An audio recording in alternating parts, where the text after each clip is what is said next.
So, I guess that's the end of my introduction. Here's Terence Mckenna.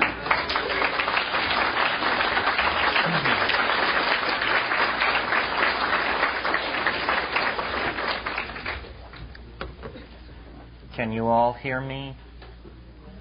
Can you hear in the back? Yeah? Not very well? Make them hear in the back.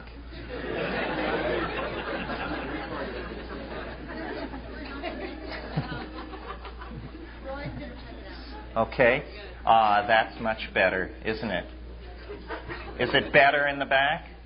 Good, good. Well, I would like to join with Roy in thanking all of the people who made this possible.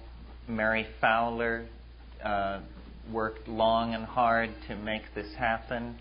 Eric Ali did the wonderful graphics for the poster. Pam here has controlled and managed traffic flow here this evening.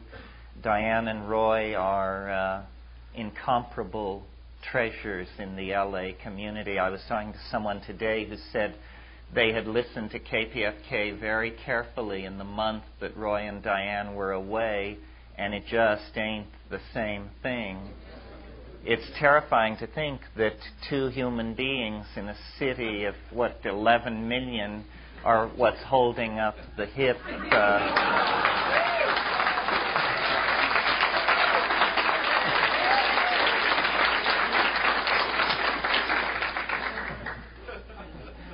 The hip end of things.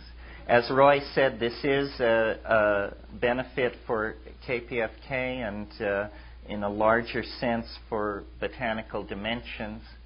Botanical Dimensions is the nonprofit that Kat and I and Rupert Sheldrake and Ralph Metzner, Ralph Abraham, Frank Barr, a number of people have organized to carry out plant rescue operations for medicinal plants and plants with a history of shamanic usage. And we have a botanical farm in Hawaii, 20 acres, maintain collectors in South America, and occasionally support collecting in Africa. And this is our real-world political work beyond the communicating and the publishing and that sort of thing, where we actually try to impact some of the negative, so-called progressive changes that are taking place in the third world and disrupting rainforest culture and causing this shamanic and folk pharmacopoeia to be lost. So I appreciate your being here tonight in support of that. It's very important work, far more expensive than I thought it was when we organized the foundation, and it's ongoing, so we never really seem to be ahead. So I want to thank you for your support of that. In line with that, I've been living with Kat and our two children in Hawaii on the Big Island for the past year, and not really doing any public speaking because there was none to be done there. And it was a very good opportunity to get out from under the electronic umbrella of the sprawl of North American culture and to sort of look at it and assess it. As this practice of speaking with groups of people has become more and more a part of my life, it has sort of changed in my mind from the addressing of certain topics and the building of a talk around a theme to more just pointing and looking and saying, well, here we are, here's where we've arrived tonight. What is the situation? What is the state of the world? What is the state of the union?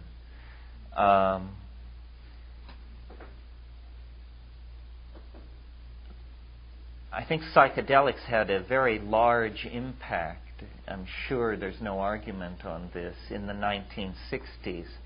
but in a way it was not ever anchored in anything. It was never explained to anybody, by anybody, how it fit into the historical context of what had preceded it, perhaps because no one actually knew at that time. For instance, there was no the invoking of shamanism as an explanation for how plant hallucinogens work on psyche is completely alien to the literature of the 1960s. It just isn't there. And speaking of aliens, the theme of alien intelligence or of hyperdimensional organized intellects contacted in the psychedelic state, that also was an absent theme. It was basically presented, the psychedelic experience was basically presented as an exploration of the contents of the personality with a little bit of overflow into aesthetic issues. So I remember in the early days we would stack our Abrams books on Hieronymus Bosch and Piero della De Francesca and Giotto, and then the idea following Aldous Huxley was that you would imbibe the meaning of these great works of art behind the kind of psychic freedom that the psychedelic substance was going to graft on to your ordinary consciousness. Well, I think all those kinds of metaphors were useful, but it's been now 20, 25 years of looking at that phenomenon and also of having the future continue to overtake us with ever more demands upon our cultural resourcefulness and our ability to cognize the cultural situation. And I think now it can be seen somewhat differently. And so these 2 nights in Los Angeles, which are called Understanding and Imagination in the Light of Nature, are a kind of effort to take several telescoping steps backward and place the adventure of psychedelic self-exploration in context, to frame it in a number of different ways. Because I think it's very important for us to know, as the Hermetic Mysteries urge us to know, whither we have come, where we are, who we are, and whence we are going. All issues that the psychedelic experience, especially to my mind the plant hallucinogens, bring into close focus. Here is an opportunity for a theater of cultural growth that is unparalleled. How did we find ourselves in this situation? What is exactly the nature of the cultural situation in which then the psychedelic response is called forth as part of a spectrum of cultural responses? Basically, what's been going on in Western civilization for about 500 years is the exploration of the metaphor of materialism, which began as a simple limiting case. Since we're at the Philosophical Research Society, it behooves us to talk philosophy for a moment and remind you that there is what's called Occam's razor. William of Ockham was a late medieval philosopher, and his razor was that hypotheses should not be multiplied without necessity. Without necessity. In other words, the simplest explanation should be preferred in all cases. The fewest number of elements should be put forward as necessary for an explanation. And following William of Occam's statement of this notion as a logical way of proceeding, the assumption was made then, a provisional assumption at the beginning, that matter could be separated from the notion of soul and spirit, that it could be divided into its simplest units, and out of the activity of those simple units, a model could be built up that would explain more complex phenomena, so that the effort to break the personality down into types or complexes or archetypes or behavioral strategies all failed.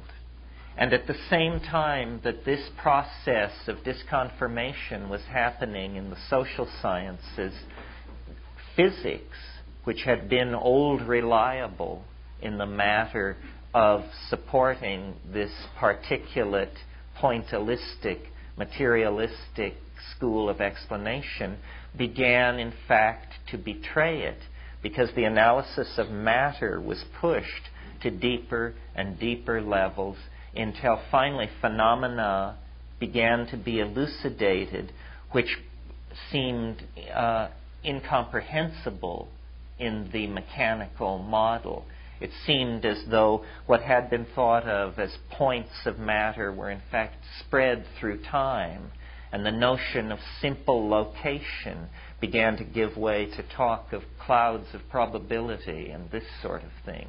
All of this reaching a culmination in 1923 with the Copenhagen Conference on Quantum Physics, where basically a new vision of matter was elucidated.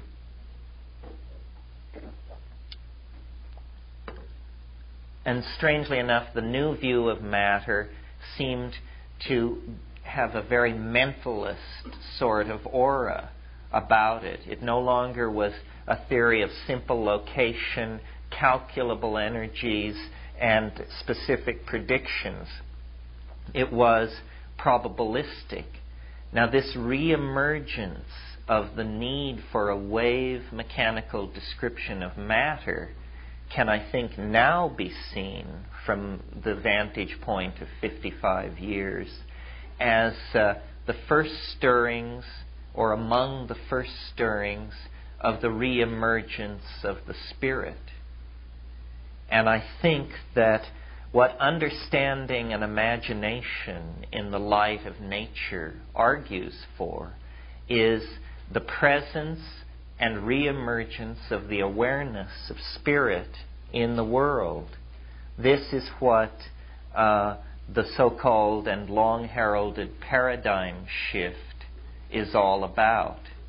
It is a vast turning over of the intellectual universe, which will eclipse many idea systems and support many more.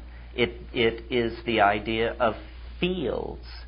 Spirit need not be defined or even conceived in any sort of 19th century or mentalist or animist way.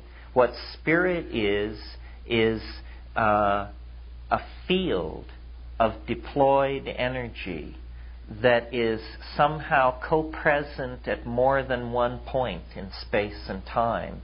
It is the shadow that haunts the particularized world of Newtonian matter. And it is, strangely enough, the commonest object of experience. In other words, as we move through our lives, as we project our hopes, as we plan our days, as we execute our jobs, we move in this realm of spirit. The problem is that we have been very slowly but very efficiently corralled inside an intellectual system which gives no credence to spirit, and therefore has had a curious effect on the validation that we give our own lives. For instance, if you look at positivist philosophy, which is the dominant philosophical paradigm in academic philosophy, there you learn that there are primary and secondary qualities to the world. And the primary qualities are charge, spin, angular momentum, velocity, this sort of thing. Things which nowhere come tangential to the felt world of the individual. Well, then there are also so-called secondary qualities: color, taste, tone, feeling, all the things that make up the world that you and I experience. So somehow we are not traveling in first class on this metaphysical airliner. You know, we're back there with the secondary qualities. And the good stuff is all up front, and it is described and manipulated by incomprehensible equations, and you have to enter into a priesthood to become part of it. Well, it's to our credit, I think, that we are waking up. And one of the reasons that we are waking up is because into the objects of common experience, by an exhaustive search of the objects of common experience, diligent, clear-thinking seekers after understanding, people who are practicing, who took seriously the Constitution's assurance of the pursuit of happiness, have, Robert Bork notwithstanding, have found more than the right of privacy in the Constitution, but have actually found the right to alter your own consciousness for purposes of personal growth. Well, consciousness is like a still pool. If it is unperturbed, it returns a clear image of the world, in the same way that the unperturbed surface of a pond will become a mirror to the environment around it. But if consciousness is perturbed by being shifted from its ordinary modalities, then the extraordinarily tenuous and provisional nature of what we call reality swims into our ken. And we see, that what we take to be solid objects, what we take to be here and now, what we take to be personal identity versus other in the form of other personalities, that all of these things hang by the most tenuous of linguistic threads and cultural conventions. And that beneath the surface of those conventions is utter terra incognito, a no man's land, the unexplored territory behind cultural assumptions, suddenly, starkly, totally, incontrovertibly illuminated to the inspection of the individual. Well, this is feeding. Indeed, to my mind, it is the major factor responsible for the re-emergence of the awareness of the Spirit. It holds out the possibility that we can create a new definition of our own humanness, that it was fine for purposes of disentangling from the medieval church to take the materialist route and to follow it into Darwinian evolution, to recognize our ascent from previous primate forms, and to sort of claim a dimension of existential freedom. But that is not the whole story. That essentially is the legacy or the achievement of modernism, which was fully worked out by 1927 or 8, I would say. I mean, those people, the pataphysicians, the quantum physicists, the Dadaists, the Surrealists, Alfred Jarry, André Breton, it was all worked out. And those of us who were born after that time and have come into this sort of pseudo-eschaton of regurgitation of modern values in art, fashion, and literature have been living in this kind of a goldfish bowl ever since. I mean, really, it's astonishing the degree to which in the most progressive and fast-moving century in the last 10 or 20, for that matter, there has also been an extraordinary backward current, a very strong recidivism that has held at bay the true exfoliation of what modernity was supposed to mean. That's why within the 20th century, the further back you go, the more utopian the projection of the future becomes, and the further into the 20th century you go, the more like a dystopia it becomes, as we get not elevated railways, immortality, and hot pants, but bread lines and germ warfare and doublespeak and all of these things. So into this situation of retrenchment and cultural recidivism and the working out of modern values, which are materialist values, comes then the beginning of the postmodern era. I prefer a different term, which I call compressionism. The compressionist era, which follows the modern era. And its theme is the reemergence of the presence of the Spirit, and its major cultural exhibit, or the major cultural force driving it, is the discovery of relativism with regard to consciousness, which does not only mean psychedelic drugs and hallucinogenic plants per se. It also means media. It also means literary expectation, reorientation of the senses through design, urban planning, the entire spectrum of effects which feeds consciousness back into itself is enunciating this theme of the emergent spirit. And it is not necessarily a welcome theme, because all institutions attain a certain momentum toward the preservation of their own vested interests. And science, and the handmaiden of science, which is modern technocratic government, have created a number of cultural institutions that have a friction with the reemergence of the Spirit. First and foremost is the notion of the public. The public is this weird idea that was generated in the wake of the printing press, that there were vast numbers of people who could be treated atomistically. They didn't have to be thought of as individuals. They could be thought of as various classes, masses of people to be manipulated. And if you could sell the public on the idea of democracy, which is another one of these atomistic notions. The notion of democracy is that for us all to get together and have it work, we have to assume that we're all alike. See?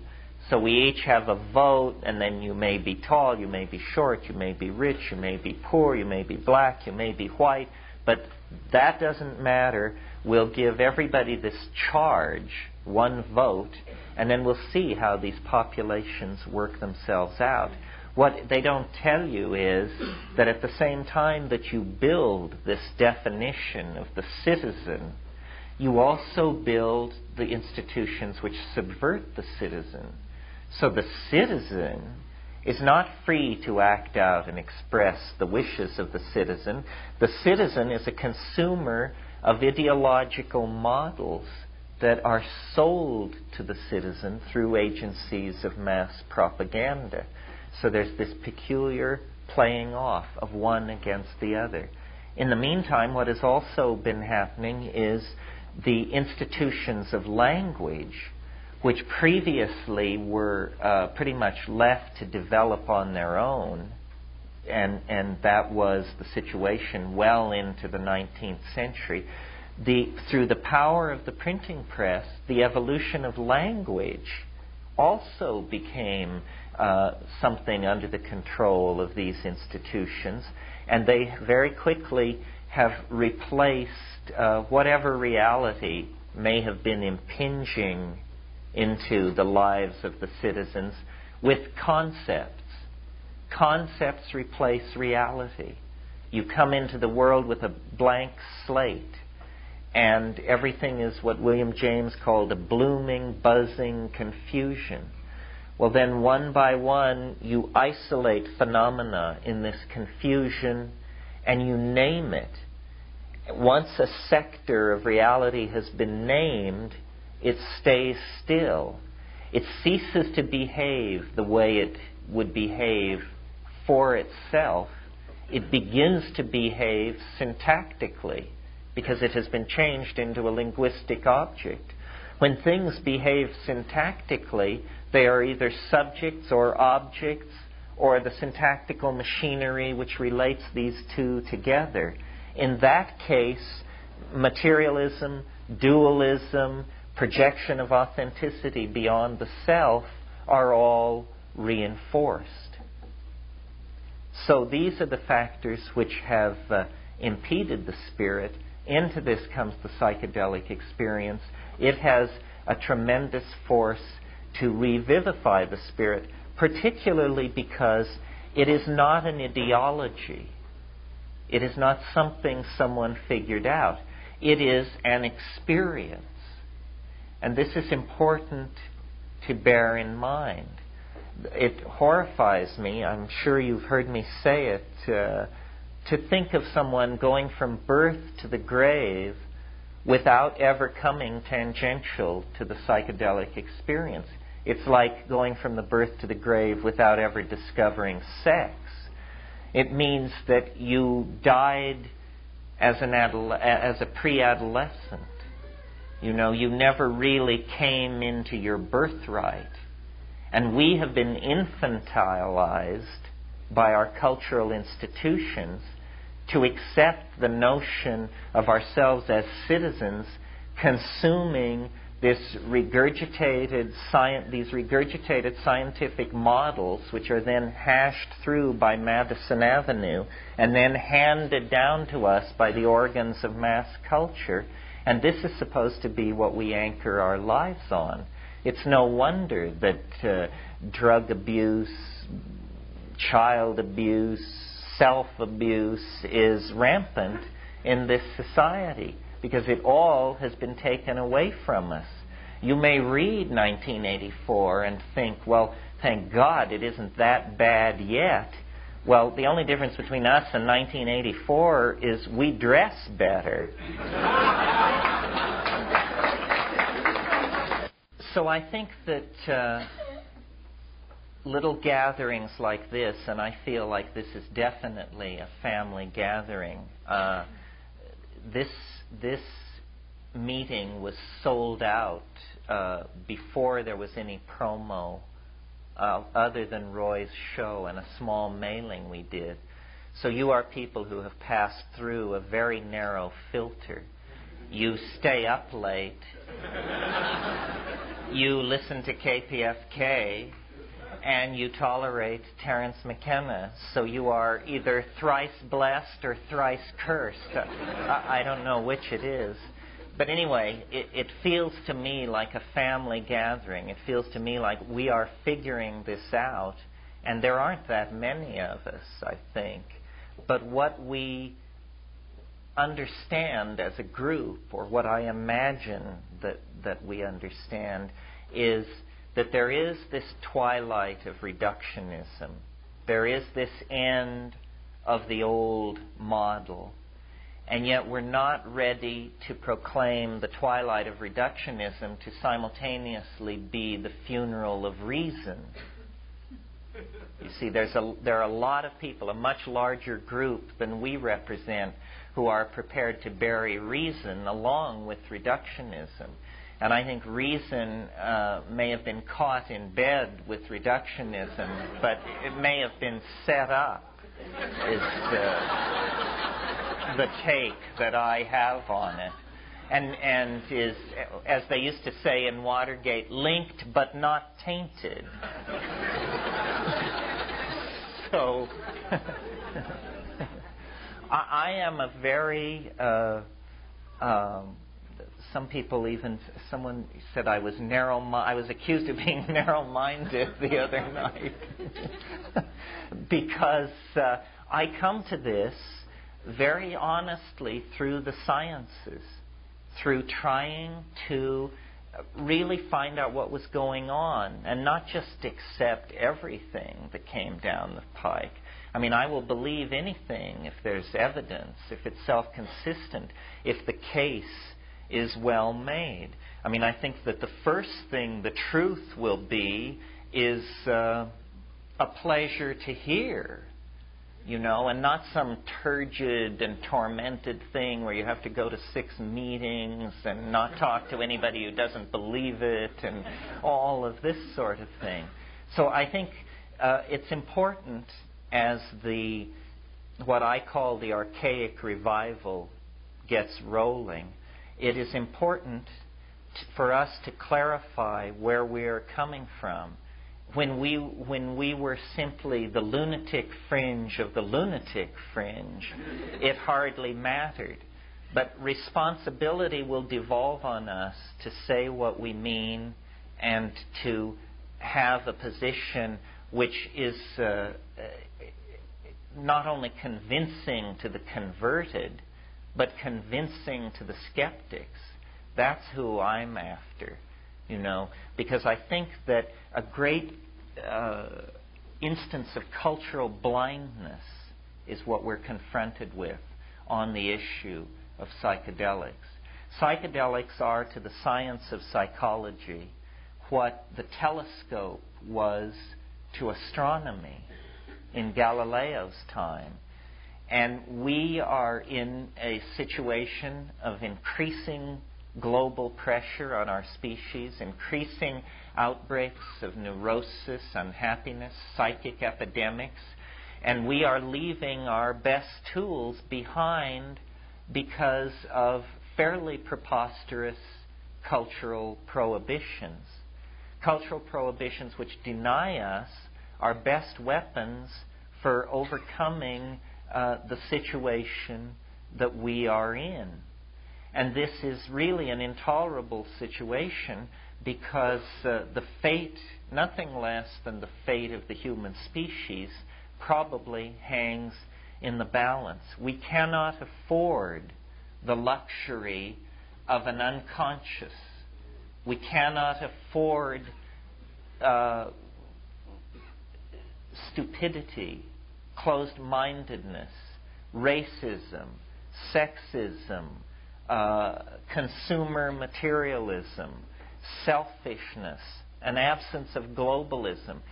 These things are not necessary for us for our moral edification so that we can feel like well-bred ladies and gentlemen. These things are necessary for us so that we don't destroy ourselves. And the fact that this message is so slow coming out is a strong argument for activism on the part of anybody who thinks they have even the faintest glimmer of what is going on. You know, the future will not wait. I see the most crypto-fascist and intransigent of institutions slowly waking up to fairly basic facts, such as that a nuclear war is probably a bad investment. You know, so that even as Neanderthal a type as President Pinocchio is willing. Isn't that a cruel thing for me to say? Is waking up to the fact that it just don't pay. But, you know, we have a lot of problems. It isn't going to be the millennium even if we achieve a massive cutback in strategic weapons. There's still going to be propaganda, sexism, starvation, inability to correctly manage resources. These things will plague us unto the last syllable of recorded time unless we begin to undergo this kind of intellectual cohesion, the compression of our intent, the recognition of our group-mindedness as a feeling, as a will that can act in the historical context. And to my mind, the psychedelics have always existed in the plants to promote precisely this. There were not language-using, tool-making tribes of human beings in the absence of hallucinogenic plants.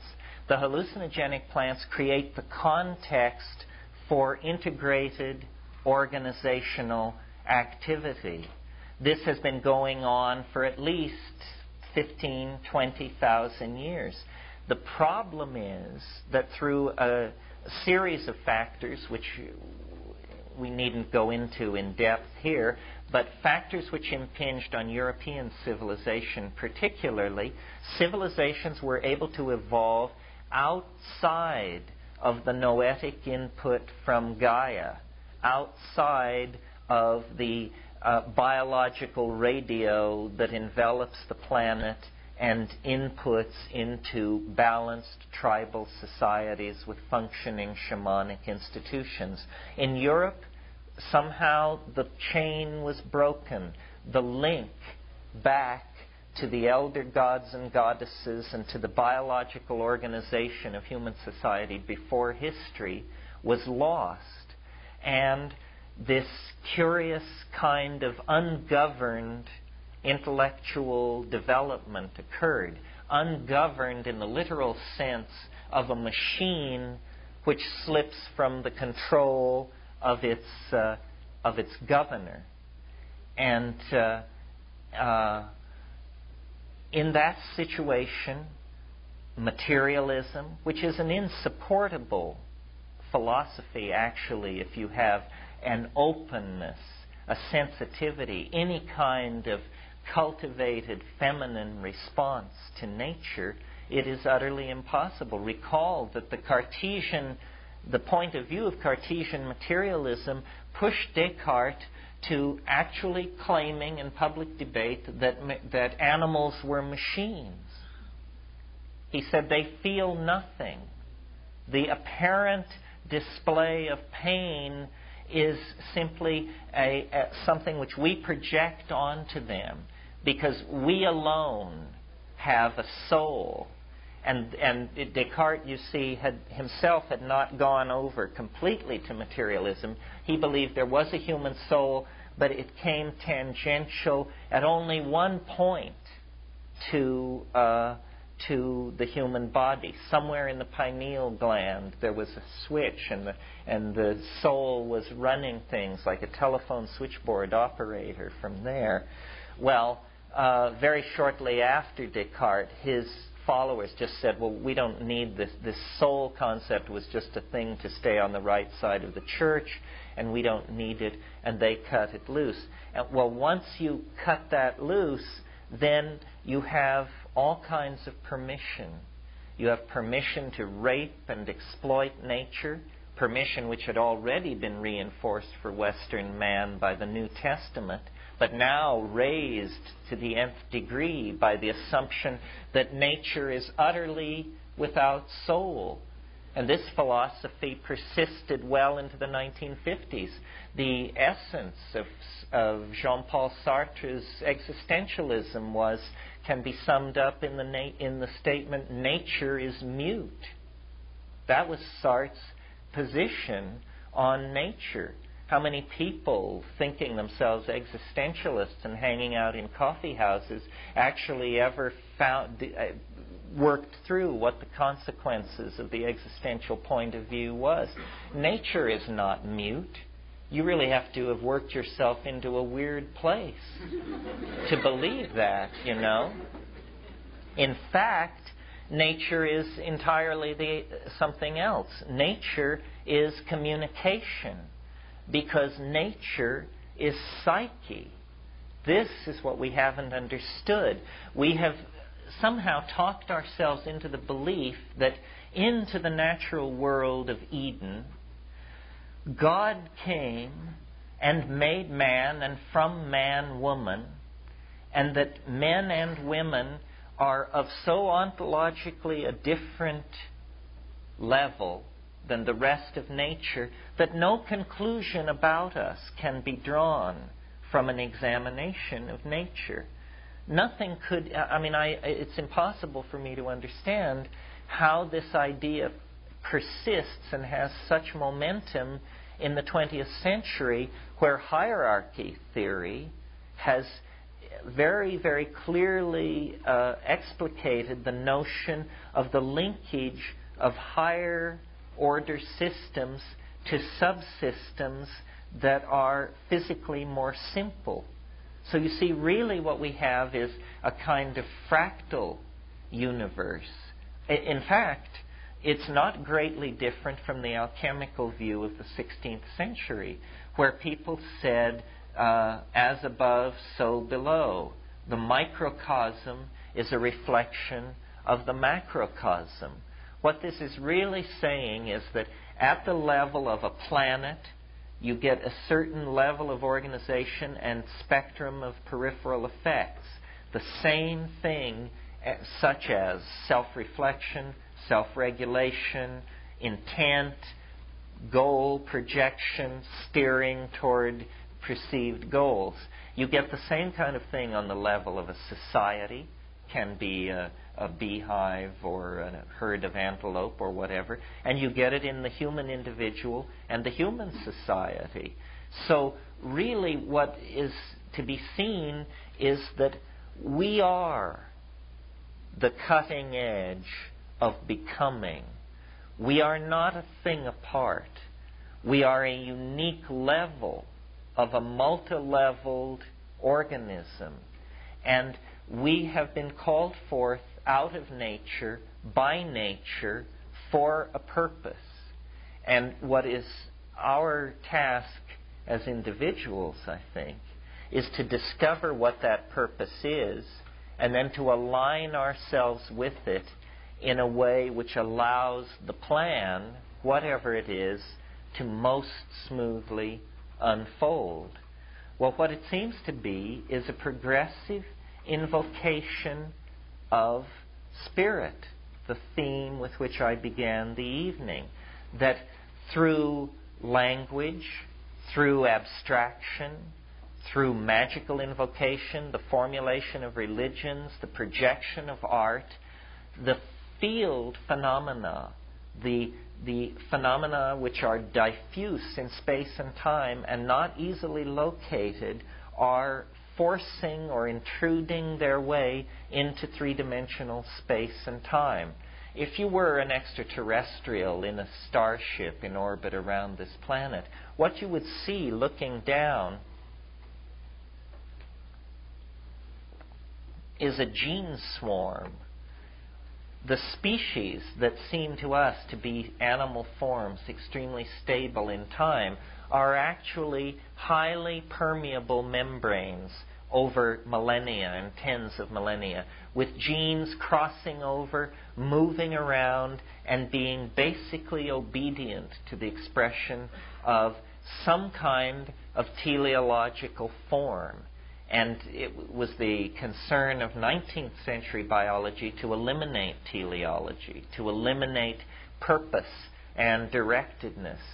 But it's very hard to avoid the impression of some kind of attractor ahead of this planet, embedded in its history, and somehow channeling everything toward it, so that the progressive acceleration of human society, of information production, of communication, the proliferation of languages, natural and synthetic, all of these things are not something going on in the human domain and somehow sealed from the general state of nature, but are in fact part of the general state of nature. And the human experience, or the human animal, as the carrier of this catalytic process, this speeding up and accelerating of process on the surface of the planet, is not sealed from nature, but the leading edge of a process on this planet. Now, teleology was so antithetical to 19th century science because they were trying to pull away from the telos of medieval scholastic philosophy. They didn't want God, these 19th century English atheists, Darwin and Lyell and that crowd. However, we have come through the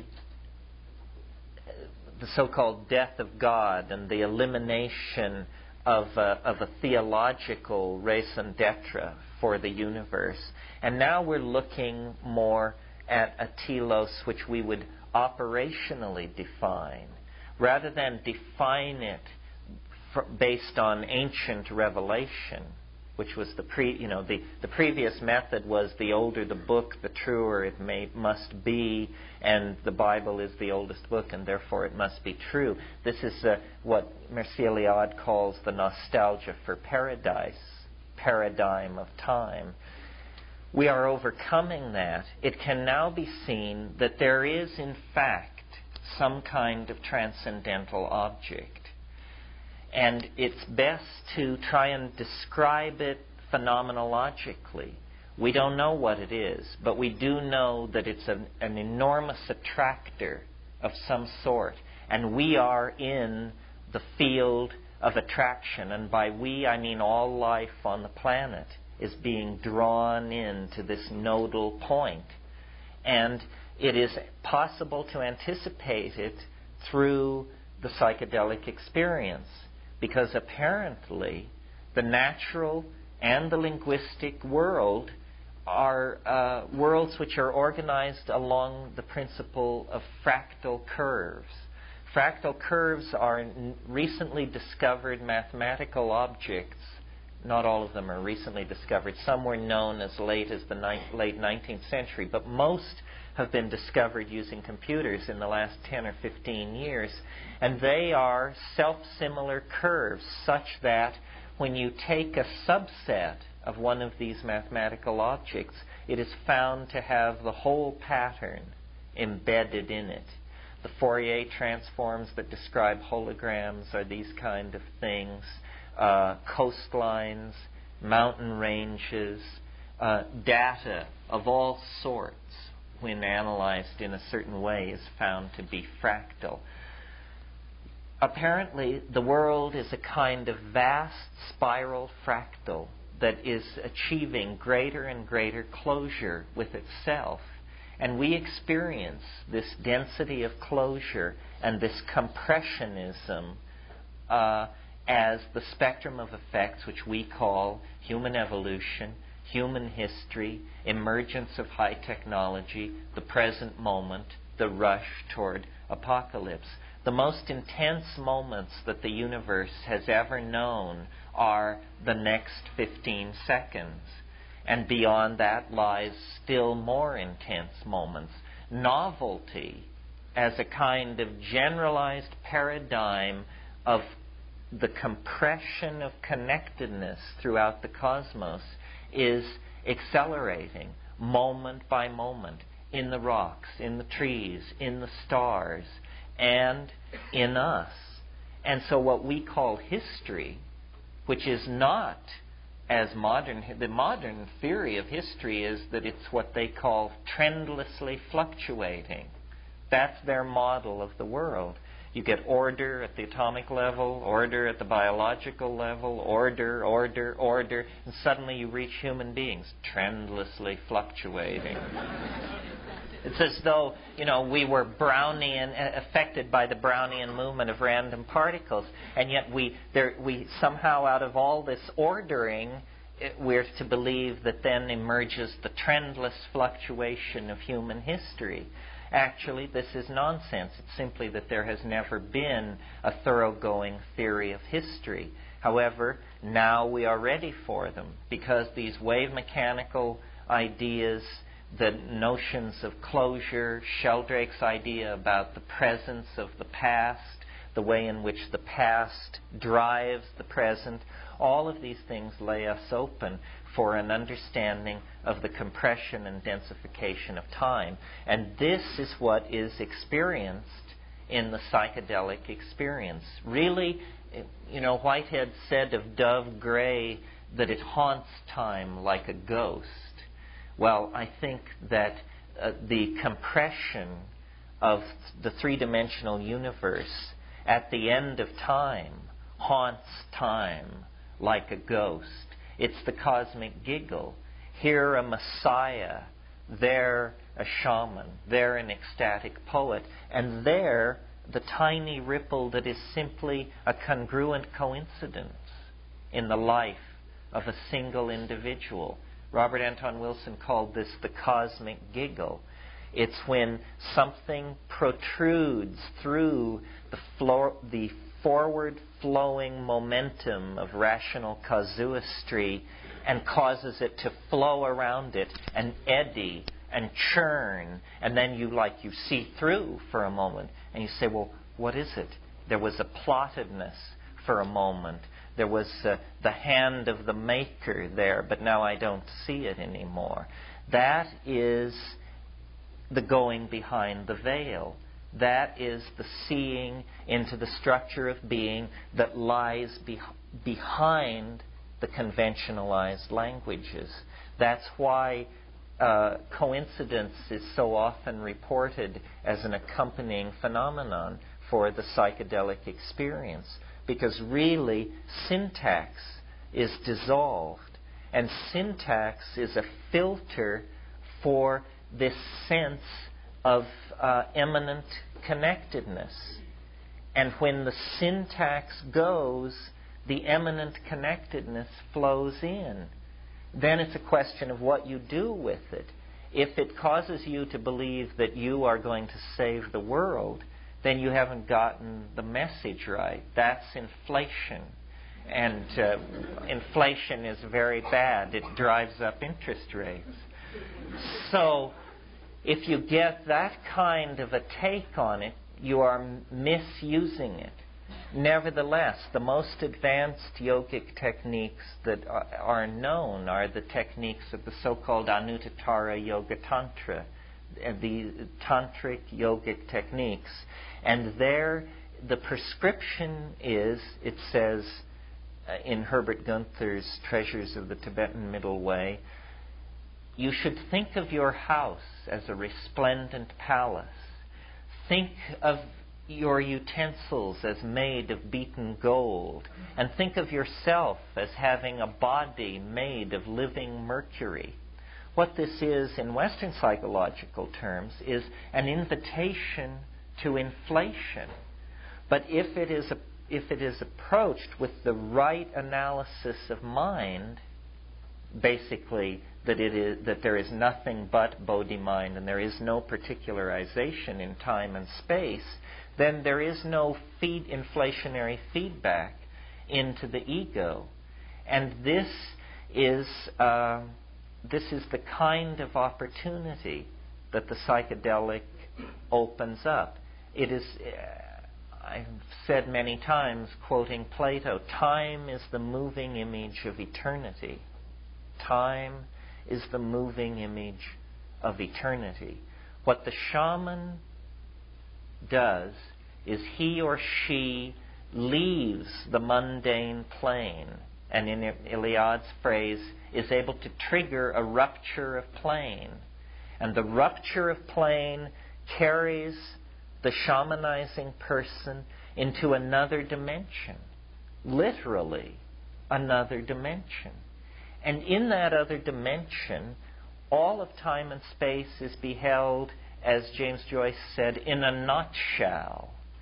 And in the nutshell of time and space, everything is seen to be a part and a aesthetically pleasing, integral, necessary part of the transcendental object.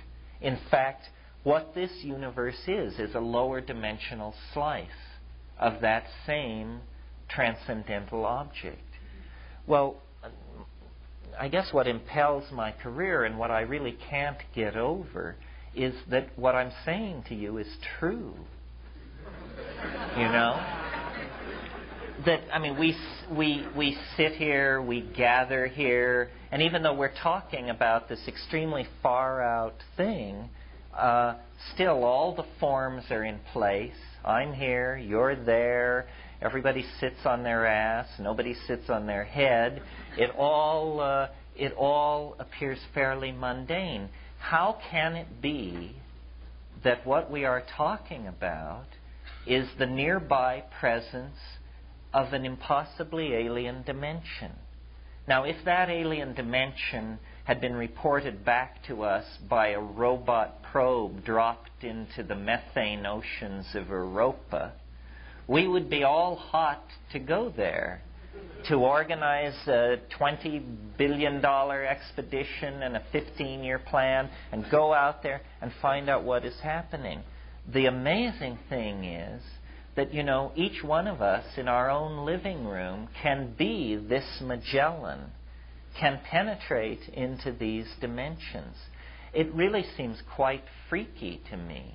Freaky to me that such a thing is possible, and yet that we are such monkeys, or so culturally constrained, or so blind, that this is not what we're all talking about all the time. And by we all, I mean all 5 billion of us on this planet. Because we appear to be being pushed down a featureless corridor toward a furnace. And yet, if you would notice, there are all these doors along the side of the so-called featureless corridor. And nobody seems to have cognized that you can just open these doors and walk through and short-circuit the inevitability of planetary disaster. Amazing. Amazing. Because we pride ourselves on our commitment that science allows us to look anywhere, inspect any possibility. Our models are not dictated to us by the church or by government or by industry, when in fact they are dictated to us by the church, government, industry, mammalian organization. And so we are no better off than all those benighted people in those previous ages, where we look back upon them and say, well, they must have been so limited by their worldview because they didn't know about quantum physics and ketamine and Michael Jackson and cable TV and all of these things. But the fact of the matter is that unless we push through culture to nature, we too are dupes. We too are somehow being sold a line. And yet nature is there, outside of the cities. You know, you drive an hour and a half from where we're sitting and you're in the high desert, and it is demon-haunted Paleolithic space. It holds the same promise for us as moderns that it held for the Luiseno Indians, who were initiated into it, into their shamanic institution before the conquest, before history. So nature is the final arbiter of cultural forms. This is what Taoism understood, and this is what I believe the psychedelic plant thing is pushing us toward. It was not immediately apparent that this was so, because as I said at the beginning of this talk, in the 60s, the psychedelics came out of the laboratory, and only the most scholarly of the trippers bothered to study the natural origins and the anthropological and ethnographic context in which these things were coming from, like the Eleusinian mysteries or the Mexican morning glory mysteries or the Wasson-discovered mushroom mysteries.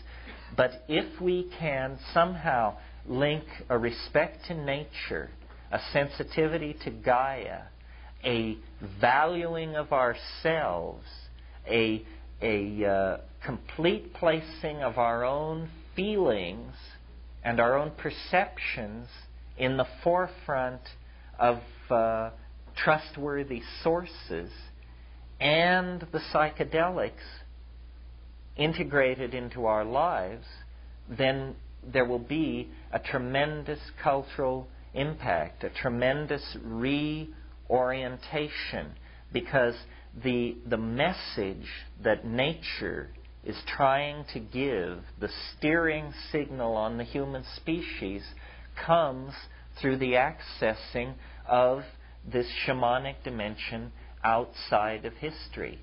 Revolutions are made by tiny percentages of the populations in which those revolutions are wrought.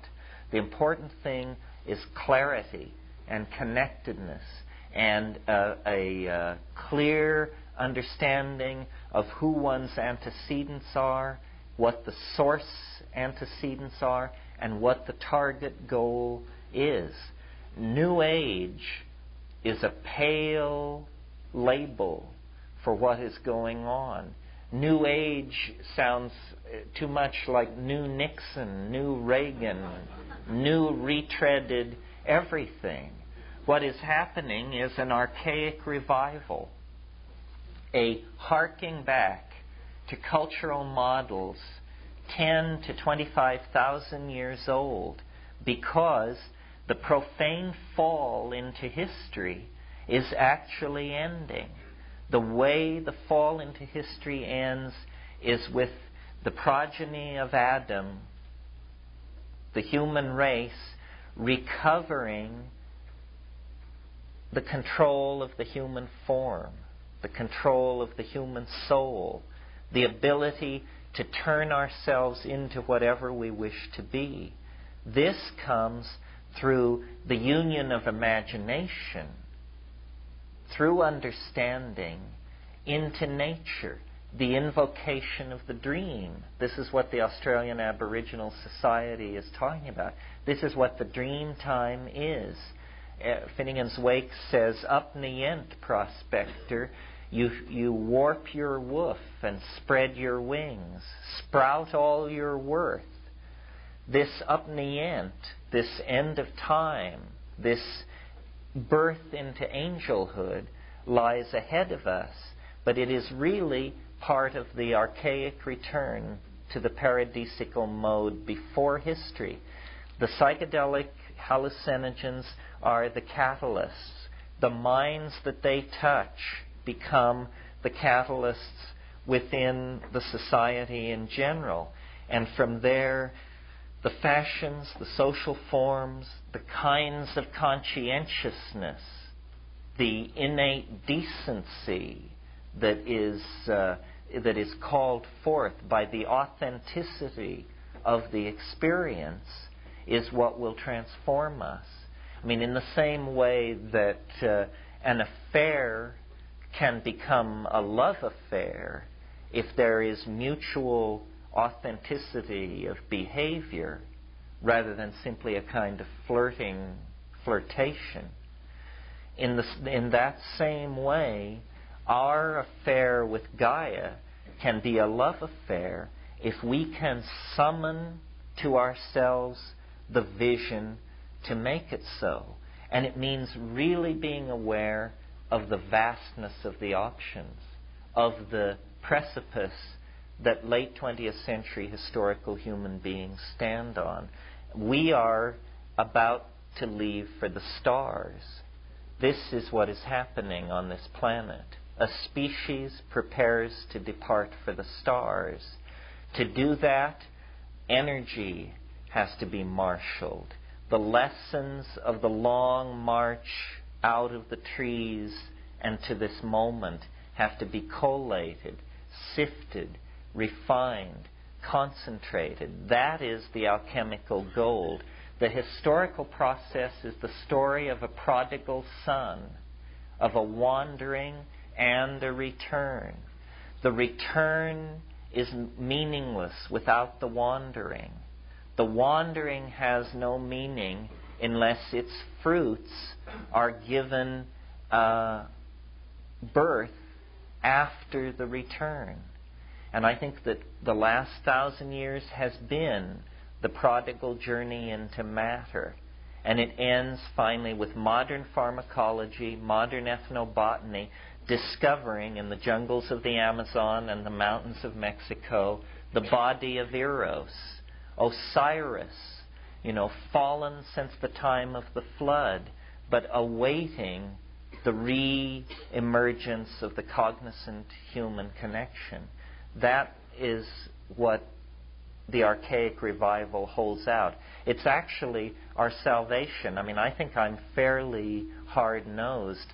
I don't see any hope for us. I don't see any hope for institutional transformation unless it is done with an awareness of the transcendental object. And the religions that we inherit from the past are so screwed up that the only way to validate and empower the transcendental object is by self-experience, by direct accessing. And people say, well, but can't it be done on the natch? No, it can't be done on the natch, generally speaking, because if it could be, it would have been done. There are plenty of elder societies on this planet who have the rap down, But look at the kind of societies that they erect. Horrifyingly dehumanized societies seem to be the breeding place of the most sublime religions there are. So, no, I think there has to be a humbling. We have to bow our heads and abandon the dualism that we inherit out of Christianity and science and the whole Judeo-Christian Islamic shtick. We have to realize that it requires a symbiotic partner. It's a hand-in-hand effort. And if we are willing to take the hand which nature offers in the strange form of the alien vegetation spirit from the stars that seems to infuse us on plant hallucinogens, then we will go forward into a bright new world. It's a partnership. It's a challenge. It's the only game in the planetary village. And I appreciate your letting me share with you my notion of it this evening. Thank you.